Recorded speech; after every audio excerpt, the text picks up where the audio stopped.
آج ہم ابراہیم علیہ السلام کا واقعہ سنیں گے اور یہ جانیں گے کہ لاکھوں جانوروں کو عید الاضحیٰ کے دن کیوں ذبح کر دیا جاتا ہے۔ ایک رات حضرت ابراہیم علیہ السلام سو رہے تھے۔ اچانک انہوں نے خواب میں دیکھا کہ اللہ نے ان سے فرمایا، ابراہیم، تمہارے قریب جو سب سے عزیز اور خوبصورت چیز ہے وہ میری راہ میں قربان کر دو۔ وہ اس لیے کہ اللہ اپنے بندوں کا اور خاص طور پر اپنے نبیوں کا امتحان لیتا ہے۔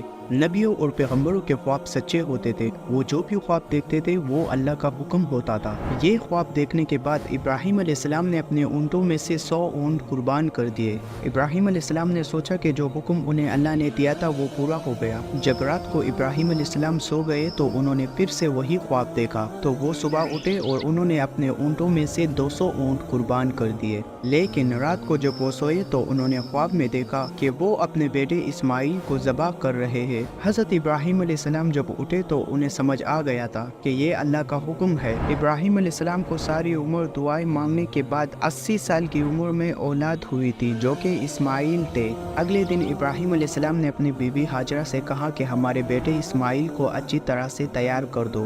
ان کی بیوی ہاجرہ نے اچھی طرح سے اپنے بیٹے کو تیار کر دیا۔ ابراہیم علیہ السلام اپنے بیٹے کو لے کر ایک پہاڑ کی طرف روانہ ہوئے، مگر شیطان کو یہ منظور نہیں تھا۔ شیطان ابراہیم علیہ السلام کی بیوی ہاجرہ کے پاس بزرگ کی شکل میں گیا اور کہا کہ ابراہیم تمہارے بیٹے کو کسی دعوت پر نہیں بلکہ اسے قربان کرنے کے لیے لے کے جا رہا ہے۔ لیکن انہیں سمجھ آ گیا کہ یہ اللہ کا حکم ہوگا، تو انہوں نے کہا اگر یہ اللہ کا حکم ہے تو میرا ایک اسماعیل ہے، لاکھوں اسماعیل اللہ کے حکم پر قربان۔ جب شیطان ناکام ہو گیا تو وہ حضرت اسماعیل علیہ السلام کے پاس گیا اور کہا کہ تمہارے بابا تمہیں کسی دعوت پر نہیں بلکہ مارنے کے لیے لے کے جا رہے ہیں۔ اسماعیل علیہ السلام نے کہا یہ اللہ کا حکم ہے اور اگر میں اللہ کی راہ میں قربان ہو جاؤں تو اس سے بڑی کوئی بات نہیں۔ اور اس وقت اسماعیل علیہ السلام کی عمر 13 سال تھی۔ شیطان پھر ناکام ہو گیا۔ اس بار وہ حضرت ابراہیم علیہ السلام کے پاس گیا اور کہا یہ کیا کر رہے ہو؟ تمہیں یہ بیٹا کتنے منتوں سے ملا ہے، اب تم اسے یوں ہی قربان کر دو گے تو بڑھاپے میں تمہارا سہارا کون بنے گا؟ اور اگر تم نے اسے قربان کر دیا اور اللہ نے تمہاری قربانی قبول نہیں کی تو پھر؟ شیطان نے پوری کوشش کی حضرت ابراہیم کو بہکانے کے لیے۔ غصے میں ابراہیم علیہ السلام نے شیطان کو پتھر مارا،